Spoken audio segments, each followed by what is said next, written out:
this video, we're going to tell you the full story behind the man with the power of 1,000,000 exploding suns, Sentry. So without further ado, let's get into it. Sentry's troubled beginnings. Our story begins just a couple of years removed from the conclusion of World War II, at least as far as the mainline Marvel universe is concerned. During this era, a couple of secret government agencies decided to team up in order to create a weapon more powerful than either of their offices have ever come up with. On one hand, we had Department K, the secret Canadian government arm that spearheaded none other than the fabled Weapon X program. On the other hand, there was Operation Rebirth, the United States' top secret branch responsible for giving birth to the Super Soldier Serum. You know, the same concoction that brought Captain America to the world. So here we have a couple of brain trusts dedicated to crafting tools of unparalleled power coming together, with their combined strength creating a weapon much more potent and powerful than Wolverine or Captain America. It's a match made in heaven, to put it simply. At least that's what you'd initially think. In truth, this joint operation, which was dubbed Project Sentry, initially turned out to be a dud. That's because not long after its founding, Project Sentry became a whole mess made of sub-offices, sub-branches going off on their own projects. Suffice it to say, it was going nowhere, or so it seemed. Somewhere along the way, Project Sentry actually yielded something quite powerful amidst the troubles that plagued the operation. This came in the form of the Golden Sentry Serum, a formula perfected by a man only known as the Professor. This serum was touted to be the next logical step for the original Super Soldier Serum. Little did the Marvel Universe know that this would also be the spark that would create one of the most problematic superheroes. As if by chance or by fate, a man named Bob Reynolds would get his hands on the Golden Sentry Serum after breaking into the Professor's facility. Now let's just say Robert's head isn't in the right place because of all the substances he's been abusing. And Bob thought that the Golden Sentry Serum was just another party concoction. He used the formula, and let's just say he got more than he bargained for, because instead of tripping on pink elephants or chasing dragons, Bob instead gained the literal power of 1,000,000 exploding suns. Simply put, the Golden Sentry Serum was one hell of a drug. And unsurprisingly, Bob would then approach the Professor and request more of the stuff. And prior to that, he absolutely flatlined a bunch of facility guards along with one of his other friends. And still, there's a silver lining to all this. Whether it's due to sheer naivety or absolutely messed up brain chemistry from years of taking substances, Bob seemingly had a deep desire to use his newfound abilities to fight evil. From there, it wouldn't take long for the guy to craft his own costume, have his first outing as a superhero named the Sentry. And as you might be surprised to find out about this, the Sentry was pretty well liked by the general public during his early days fighting crime. In fact, you might even say that Bob was always lying in the cut. That is to say, he had a hand in a lot of other Marvel heroes' adventures in the past, like Spider-Man and X-Men, and even the Fantastic Four. Not only was the Sentry loved by the masses, but the superhero community of the Marvel Universe itself thought he was a solid guy during these early days. And for the most part, everything was coming up Bob. But on a more personal level, Bob was absolutely killing it. For one, his romantic life was aces, as Bob was able to marry his sweetheart, Lindy. And on top of that, Bob's superhero career eventually took the next step when he took a sidekick named Scout. All in all, everything was pretty great for Sentry, and this probably explains why discovering that there's a flip side to this whole story is much more heartbreaking than it should be. In every light, there's a void. The Sentry's seemingly charmed life is all just on the surface. The Sentry might be a beacon of heroism and all that is good, but don't forget, deep down, he's just Bob, the former junkie. And instead of getting his fix from his local dealer, Bob was hooked on the Golden Sentry Serum. In fact, Lindy would eventually find out who Bob really was and would grow to resent it. Make no mistake though, it wasn't like Lindy was a saint either. The thing is, she really didn't do anything to help Bob. She doesn't even really like him. The only reason why she stayed in this marriage was because Lindy wanted to worm her way into Marvel's superhero community. Now, being trapped in a loveless marriage is bad enough, but what's worse is when a fearsome creature known as the Void emerged and wreaked havoc on the world, nearly taking out Sentry's sidekick Scout along the way.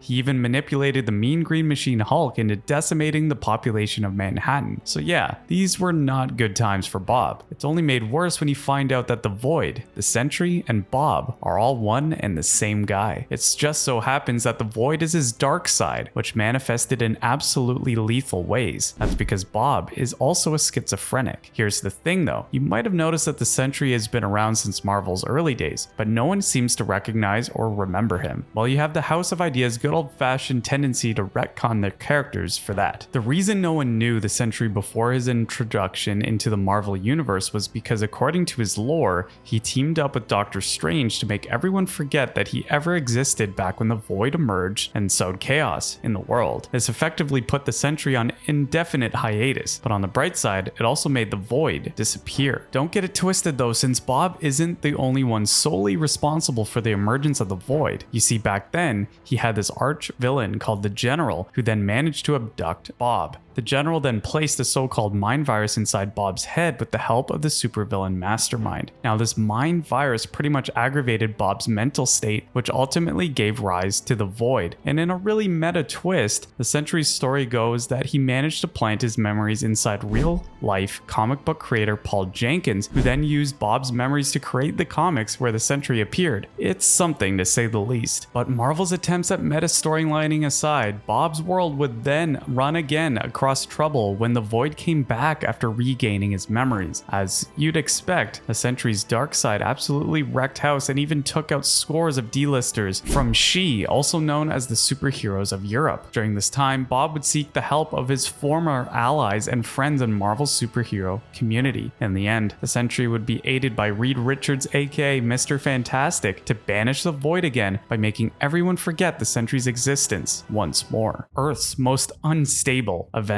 At some point, Bob would regain his memories of the Sentry, and let's just say his past experiences have made him wise over the years. Going out there once again and working as the Sentry meant that the world would be at risk of dealing with the Void. So Bob made the decision to incarcerate himself in the Supermax prison known as the Raft. As he put it, that's where he belonged, since he took his own wife's life. This turn of events would grab the attention of a couple of intrepid avocados at law, namely Matt Murdock and Foggy Nelson. So along with the superhero for hire Luke Cage and S.H.I.E.L.D. operative Jessica Drew, aka Spider-Woman, Matt and Foggy paid Bob a visit at the Raft. As you'd expect from superhero comics, this whole visit turned into a smorgasbord of chaos when the Raft's inmates incited a riot while Matt and the others were there. Even Spider-Man and Captain America would arrive on the scene to help out, just in time too, because Carnage was about to turn things from bad to worse. But in the end, it would take the Sentry's effort to put a stop to the symbiotic supervillain after a bit of convincing from Foggy. And boy, did the Sentry show how much of a problem he was when he straight up tore Carnage in half. In the aftermath, Marvel's champions thought it would be cool to form a new iteration of the Earth's mightiest heroes, fittingly named the New Avengers. They wanted to draft the Sentry to their cause after seeing him flatline Carnage, but Bob immediately went into hiding shortly after the events at the Raft. By this point, Bob had become one of S.H.I.E.L.D. and the New Avengers' most sought after commodity. On one hand, bringing him in would basically mean they'd have a super weapon at their beck and call. On the flip side, allowing Bob to go his own way might lead to a world-shattering trouble on the level of Wanda Maximoff's outrage back when she lost her mind and started the whole House of M deal. Not long after, both the New Avengers and S.H.I.E.L.D. managed to locate Bob. Apart from that, they'd also become aware of the mystery surrounding the Sentry, namely like how his wife, who he had supposedly eliminated, was still alive, and how the only evidence of the Sentry's existence could only be found within comic books inside the Marvel Universe. As you'd expect, Bob didn't take too well to this when he got reminded of these things, so he fled again, but Marvel's heroes just kept on hounding him, because shortly after that, Earth's mightiest heroes and S.H.I.E.L.D. would come to his doorstep yet again, and this time they even brought extra help from the Inhumans and the X-Men. This whole confrontation just ended up making Bob panic, and it all climaxed when the Void re-emerged. On the bright side, Bob would get a bit of closure with the help of Emma Frost when she informed him that the real reason that his existence seemingly got wiped was because of the machinations of the villainous Mastermind. Ultimately, this allowed Bob to overcome the Void, at least for the time being, and become more or less a complete version of his superheroic self, the Sentry. And from there, the New Avengers finally got what they wanted when Bob willingly joined the roster. Make no mistake though, the Void was still around, inactive, but not for long. That's because it came to pass that the Black Widow managed to steal Bob's powers not long after he joined the New Avengers. She would use the Sentry's abilities to take out their ranks, but she'd end up getting knocked off the board when the Void stepped in and pretty much overwhelmed her. Bob knew what was happening and told her that the Void came with the territory. Bob was willing to help her get free from the Void in exchange for answering some questions for him. But in the end, the evil organization AIM jumped in and took out Black Widow so that she wouldn't spill any any of the secrets to their enemies. After this adventure, Bob would regain control of his powers and end up fighting with Iron Man. You'd think someone with the power of 1,000,000 exploding suns could defeat an armored billionaire, but you'd be wrong. In this case, the billionaire playboy genius philanthropist took out Bob by pretty much messing with his head. Don't call it a comeback. With Bob operating as the Sentry in the Marvel U again, it didn't take long before he got the same adulation from the general public similar to what he had during the early days of his superhero career. But like any celebrity, there was a dark side. Privately, Bob had become more mentally unhinged due to the fact that he couldn't come to terms with the fact that the Sentry and the Void were one and the same. To fix his problem, the Sentry decided to quote unquote contain the Void inside his personal vault. Weirdly enough, Bob's own psychiatrist, a man named Dr. Cornelius Worth, would discover this private vault only to find that there was nothing there but a mirror and a chair, because you know the Sentry and the Void are one and the same. Cornelius brought this up to Bob, which just made him have another mental breakdown. As a result, Bob stormed off to the same place where he first got his abilities. Cornelius came in pursuit shortly after, only to find the Void and the Sentry having a right old scuffle. In here, we find that the Sentry and the Void actually each possessed literally half of Bob's memories, but in the end, the Sentry would overcome the Void once again. When the dust settled, Bob would have a heart-to-heart with Cornelius, and we find out that he hired the guy to be a psychiatrist not because of his credentials, but because Bob wanted a patsy that he could use to reveal the existence of the Void to the world at large. On top of that, Bob would pretty much have a session with Cornelius where he revealed the truth about how he got his abilities as the Sentry. Not long after, Bob would seek out some mystical help in the form of Doctor Strange to deal with his mental issues. On the other hand, Strange decided to screw over Bob by trapping the poor guy in an illusion, but it only worked for a time as the Sentry ultimately freed himself from the ruse. He'd then come across the Professor once more before heading to Antarctica to deal with the Void and find out which specific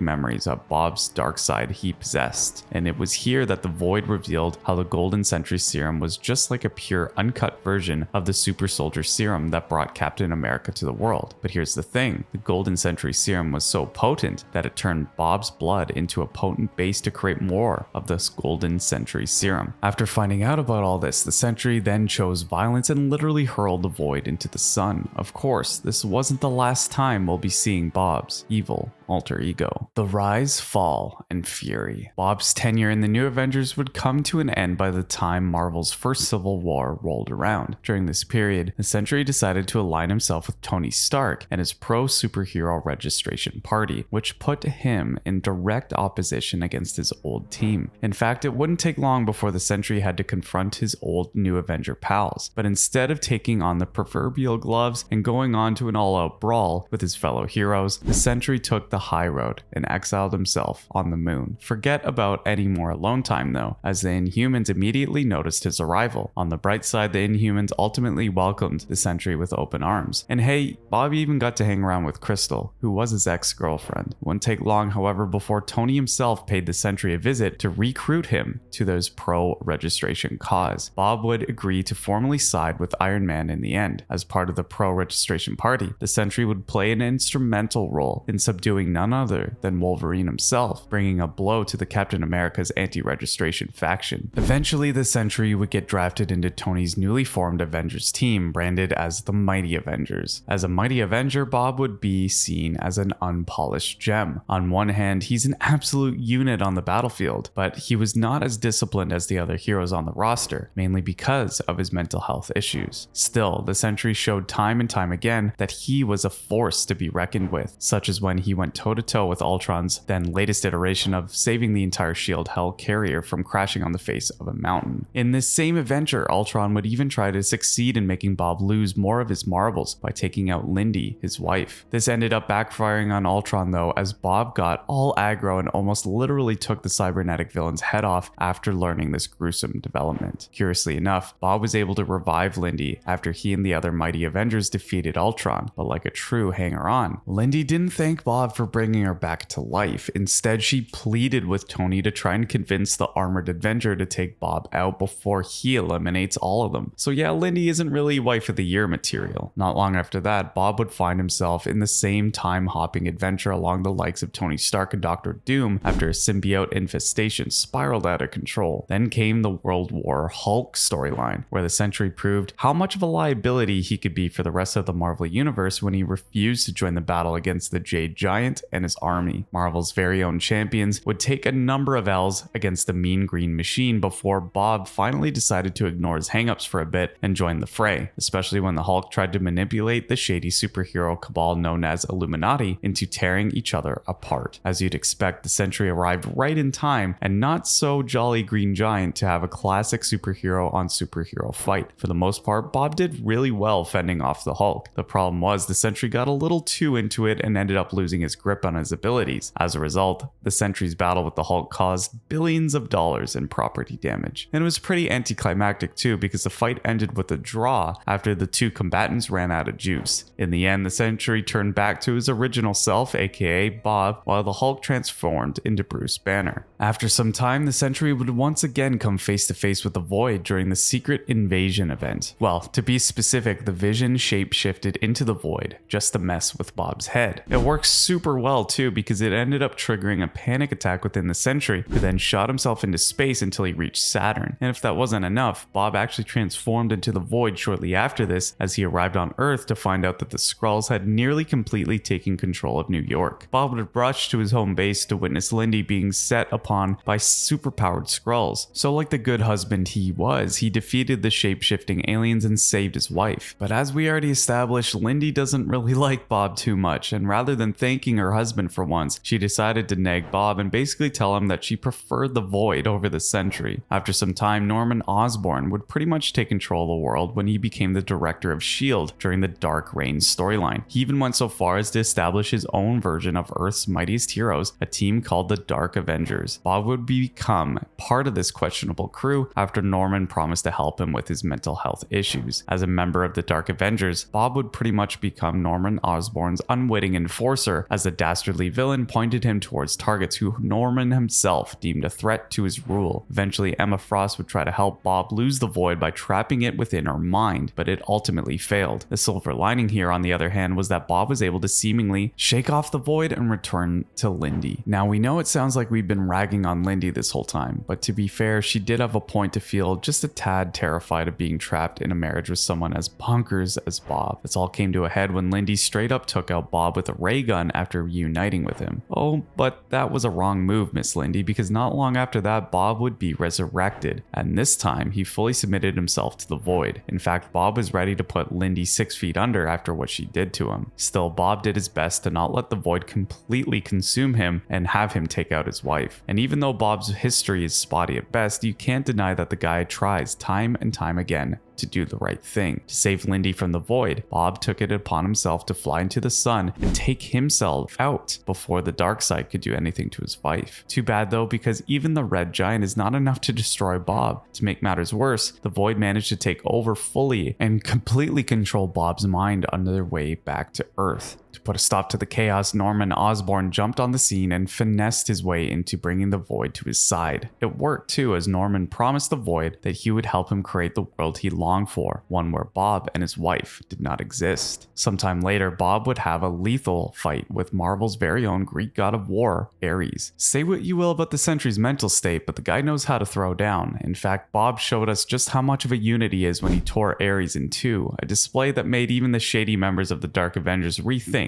their life choices. Norman, being Norman, then sent Bob to deal with Thor after that. And again, Bob would show us just how much of a problem he is when he locked in and not only subdued the Asgardian god of thunder, but even demolished the entirety of Asgard in the process. On the flip side, this whole confrontation managed to unleash the full power of the Void within Bob. This was especially triggered by none other than Norman Osborn, who ordered another one of his enforcers, Bullseye, to take out Lindy so that Bob would have no other choice but to succumb on to his dark side. It worked, and Bob ended up going on a mindless rampage after giving in to his darker aspect. To fend the void off, Loki tried to augment the other superheroes' abilities within the help of the Norn stones, but the void immediately caught up to this and successfully took out Loki to stop him from helping his companions. Since magic was no match for him, Iron Man decided to take out the void the old-fashioned way, blunt force trauma, by the way of ramming him with a shield helicarrier. It worked, as the void was forced to turn back into Bob after the collision. With his wits together, even if it was just for a moment, Bob begged the other heroes to take him out so that he wouldn't cause any more suffering to those around him. Let's just say that Thor obliged, and just to make extra sure he wouldn't come back, the God of Thunder even took his lifeless body and threw it into the sun. And that is the death of Sentry. Or at least it would have been, because this is comics, and people always find a way of coming back. The return of Sentry. Bob would come back to the world of the living through the efforts of the Apocalypse twins, who used a couple of artifacts called the Life and Death Seed. You see, the Apocalypse twins had the crazy idea of turning Bob into one of the 4 horsemen of the apocalypse. They were thinking death. What they didn't know was that Bob was crazier than their plans, because not long after being resurrected, Bob's mind unsurprisingly started to unravel, which made him ultimately think that he was the rightful successor to Apocalypse himself. The Sentry would then have a rematch with Thor when they met at the so-called Apocalypse Arc. Just like before, the God of Thunder took another L after a grueling clash with the newly returned Bob. However, this victory would be short-lived. That's because a convoluted plot point was happening during this period, where Thor's mind was transported to an alternate future where the Apocalypse twins took over. We won't get into too much of that, but you should know that Thor's mind came back to the present just in time to convince Bob to switch sides. It worked, and Bob would help them foil the Apocalypse twins' plans and even take out the celestial Exeter. In the aftermath, Bob would leave the Earth entirely to do some soul searching in the vastness of space. Hard knock life for Bob. Now, Bob's self-exile was darker than you would initially think. Instead of trying to find some perspective in his life, Bob actually was desperately looking for a way to permanently check out the mortal coil during this period. Things got so bad that he even asked Doctor Strange to do the deed. Now, we're not saying that Doctor Strange would have done it, but the Sorcerer Supreme made it clear that he didn't know how to, even if he wanted to. As an alternative, Doctor Strange decided to help the Sentry by securing him in Bob's own inner world, a mindscape that would allow him to recuperate from the experiences he had after being resurrected. This gesture was in no way a free lunch. Eventually, Doctor Strange would get fired from his job as Sorcerer Supreme and be replaced by Loki. So to counter this, Stephen pulled Bob out of his tranquil mindscape, and to Bob's credit, he eventually helped the former Sorcerer Supreme by pretty much becoming a mystical tank that would allow Stephen to fight Loki without suffering from the side effects of the spells that he casts. Things got out of hand, however, when Doctor Strange did something super scummy. He released the void within Bob in order to deal with Loki. It backfired in epic fashion, as Bob, Loki, and Stephen ended up having to team up in order to take down the void. When the dust settled, Bob was understandably livid about what Stephen just did. Simply put, friendship was over. On the bright side, Bob was left with the doodad called the Confluctor. This tool had the ability to allow him to travel to the same inner world that Doctor Strange created for Bob, a realm known as Sentry World. In Sentry World, Bob is able to operate as the Sentry without fear of the void suddenly souring the whole experience. During this time, Bob would lead a double life. By day, he was a normal guy who went on with his personal business. By night, Bob would fire up the Confluctor and use it to travel to the Sentry World, where he would fulfill his fantasy of becoming the unfettered superhero he believed himself to be. And to be fair, Sentry World was pretty sweet, since Bob had his own so-called Sentry family made up of other heroes like Sentry, Scout, and Watchdog. Plus, there was a whole therapeutic aspect to Bob's journeys to the Sentry World, since it helped him keep the void suppressed. All he needed to do was make sure that he went to this dimension every day. Unfortunately, the Marvel Universe at large doesn't know the first rule when it comes to dealing with crazy. That is to say, you never mess with crazy. Well, it seemed that Billy Turner, aka Scout, didn't get that memo. Specifically, he had the crazy idea to take over the Sentry mantle by stealing Bob's Confluctor. As you'd expect, Bob went postal upon learning this, which prompted him to succumb to the void and put Billy in a body bag before flying off to space yet again. Sometime later, Bob would return to Earth to do some more soul searching. At this point, it wasn't a surprise when things got messy once more, as Bob unintentionally twisted the fabric of reality and turned a town called Powhuska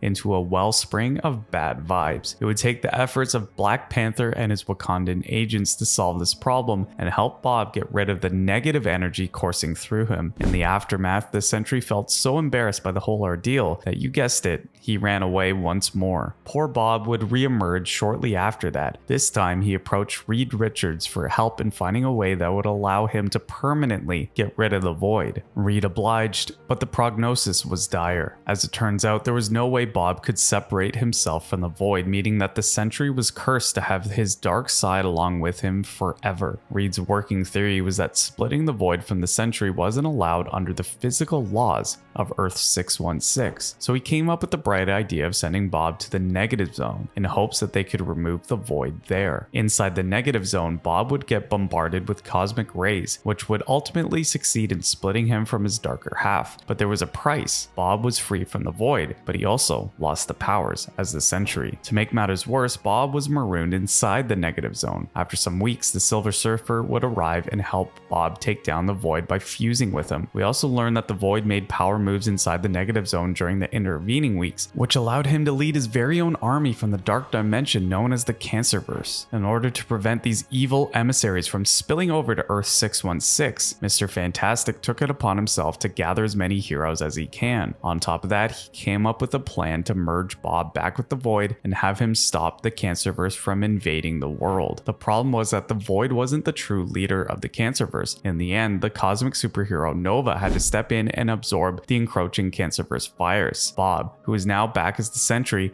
then took out Nova. So yeah, it was a costly victory when it all was said and done. After the whole mess, the other Marvel superheroes decided to go back to the so-called positive zone, aka regular old Earth 616, while the Sentry stayed in the negative zone to be, well, a sentry that would watch over for any incoming threats. The end and rebirth. As fictional universes go, life went on for the Marvel universe at large. Then came the King in Black storyline, where the god of symbiotes Null decided to bring his own brand of evil to Earth. Knowing that they're faced with the literal evil god, Earth's mightiest heroes had no choice but to put Bob back into reality so that he could use his talents to defeat Null. Now, you might not have known this, but the Sentry's whole playbook involves one move. That is to say, Bob had a thing for grabbing his enemies, flying them up high, and then literally tearing them in half. He did it with Carnage, he did it with Ares, and now he's gonna try to do it with Null. But this wasn't the Bush League anymore, and the god of symbiotes was having none of Bob's basic maneuvers. So when the Sentry tried to rip Null apart, the god of symbiotes decided to give him a taste of his own medicine. That is to say, Null ripped Bob like he was a piece of paper, and add insult to injury, he even absorbs the fallen superhero into his very own symbiotic hive mind. Of course, Marvel wasn't gonna let a cash cow like the Sentry fall by the wayside, so even in death, Bob continued to have adventures within the Marvel U. Specifically, he turned into a ghost and went on to go and venture with Jane Foster, who was at the time filling the role of the ex-Guardian She-Warrior Valkyrie. Their partnership eventually took them to a place called the Realm Between, where Bob and Jane came across the lifeless body of a headless Celestial. They then found out that this dead Celestial had been corrupted by the All Black, Null's signature weapon. Eventually, the corrupted dead Celestial absorbed Bob's soul, but soon after that, heroes like Danny Moonstar